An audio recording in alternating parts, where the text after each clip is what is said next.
Hello there and welcome to the Liverpool versus Leicester Preview. Let me know what your thoughts are ahead of this game. It kicks off at 3 o'clock, annoyingly, tomorrow. Unless you live outside of the UK, then you're tickety-boo and ready to go and watch the game whenever you want. But we can't. We have to try and find a way to watch the game, shall I say.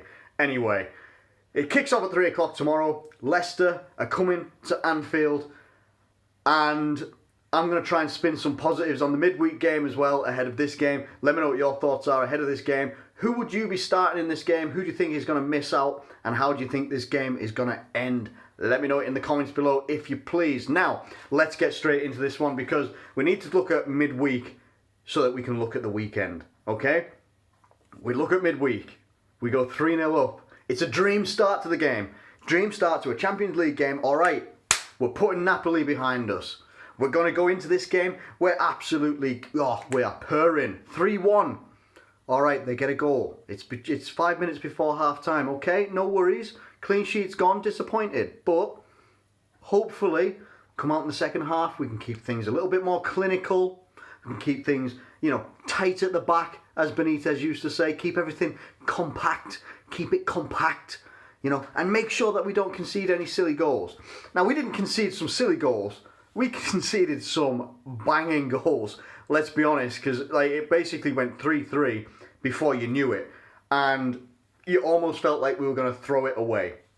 With some very clinical play by one of their forwards, Hwang, I think his name was. I think the lad who is tipped to go to Manchester United, Haaland, however they were saying his name, he scored a nice goal. It was a nice worked move, to be honest. Then we actually decided to go, all right, look, we've given the opponents a chance. We've given them that little glimmer. We've given them that moment that says, so you're saying there's a chance. And then we took that chance away from them. And this is the positive that I tried to spin on my rival fans at work today. And it made people laugh. And I enjoyed it because it was funny. Because they said, Liverpool, oh my God, how could you nearly threw it away the other night? It's like, yes.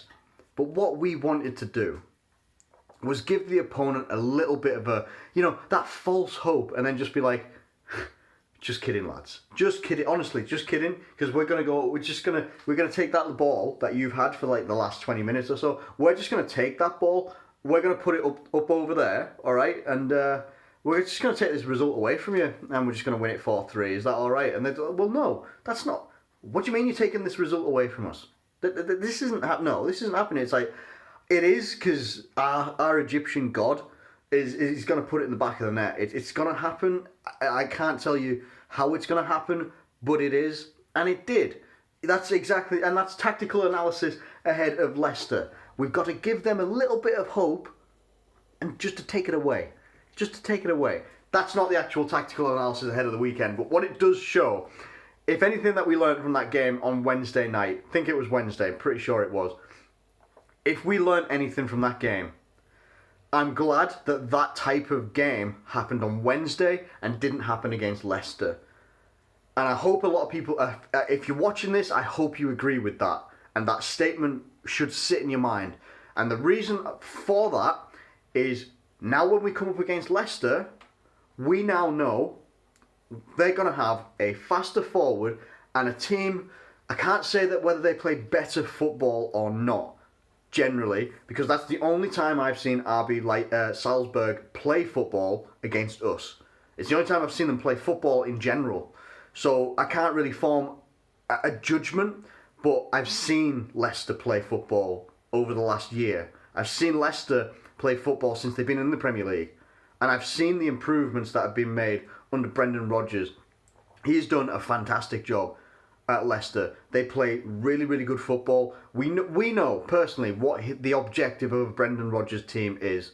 He wants to not only keep possession of the football, move it, play nice triangles, keep it nice and tight when possible, but when he can, he will spring the break as fast as possible with as many players as possible in attacking positions. And he's doing that very, very well. He's got a great outlet in Jamie Vardy. He's got very good young lads that are also playing, like a Harvey Barnes, Yuri Tielemans, or Tielemans, however you say his name, in midfield as well. Very, very good. James Maddison apparently going to be fit to play against Liverpool. Fantastic youngster. He's got a lot of, and we've got to talk about the defence as well. They've lost Harry Maguire, who was apparently Leicester's best defender.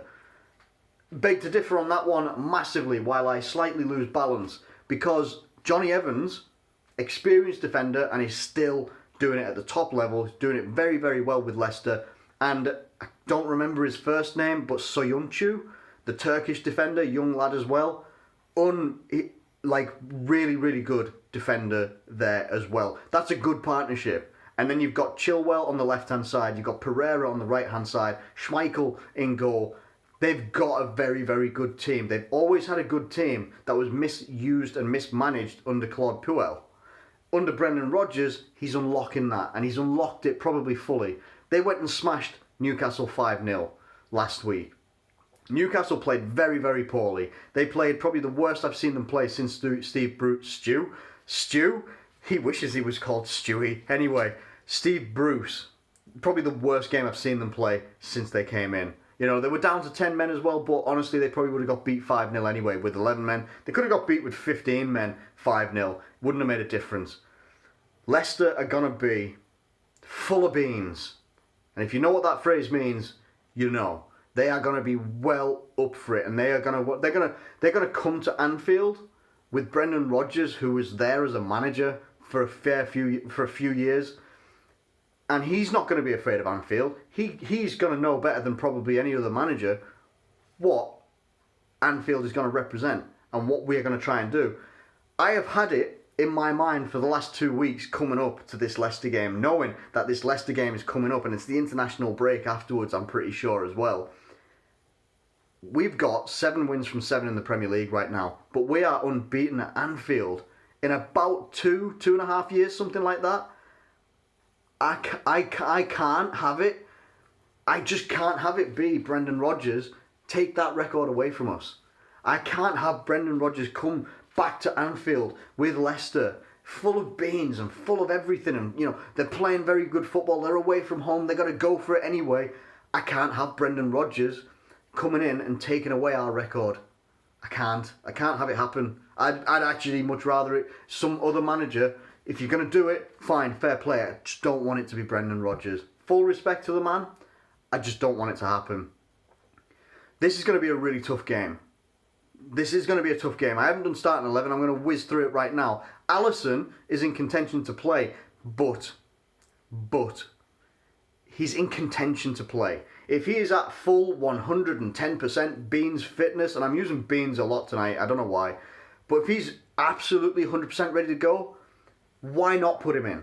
But if he's not 100 of 100% and he's only like 99, no. Adrian's doing a good job. He's not Alisson, and I can't wait for Alisson to come back. I really can't. But Adrian's doing a good job. Let's not risk furthering or re-injuring Alisson when he's just about to come back. Let's not do that. If he's absolutely 100% ready to go, get him in there. If not, just leave him out. Let him take the international break and get him back in. I think it's Man United after the international break. Then we get into the defence. Matip is definitely going to be missing this game. So it's going to be Joe Gomez, Virgil van Dijk, Andy Robertson, Trent Alexander-Arnold. You know that. Joe Gomez deserves our support, but so does Virgil van Dijk. Because Van Dijk did not have a good game midweek either. Got turned inside out and got sat down at one point almost. Pretty well sure it was actually sat down. So he needs to take a look at himself as well and realise, you know the standards you set for your own defending. You love clean sheets, the gift that goes round everywhere. Let's get back to that. And that also starts from the midfield as well. It's got to come back. Fabinho is fantastic, and he will start in this game. He has to start in this game. A midfield without Fabinho loses this game. 100% loses this game. Gini Wijnaldum, Henderson, most likely will play. I would switch one of those two players for a Naby Keita if we could. And if he's 100% fit, get him in there and get him playing. Because I think we're going to need creativity in that midfield to feed our front three, which will be Bobby Firmino, Mane and Salah. Now we've got enough in this team to go forward into this game that we should be able to get a result at Anfield, and we should be able to get a good result here. But I'll be absolutely hand on heart honest with every single one of you that are watching this video right now. I will take a draw. I will. I'll take a draw all day. Now, I want us to win. Everybody, you're a Liverpool fan. You want the team to win. You want us to win every single game that we play. But there's sometimes when you're going to, let a positive result against a very in-form, on-fire Leicester team right now, a draw would be a damn good result. And I would take it with both hands. If you offered it to me right now, I would take a draw, no questions asked. Even if it meant Man City win, I don't care. I would take a draw. And that's just my opinion. Let me know what your opinion is ahead of the game. I'm actually really nervous ahead of it, to be honest. I really am. I'm going to go take a bath and try and calm down for ahead of tomorrow. But let me know what you think in the comments below. Let me know what your starting lineup is. Would you start Alisson if he is available, like 100% available? Let me know it in the comments below. Thank you ever so much for watching this video. If you have enjoyed it, please do like it and subscribe if you're new around here. Thank you once again, and I'll catch you later. Nearly lost that sentence there.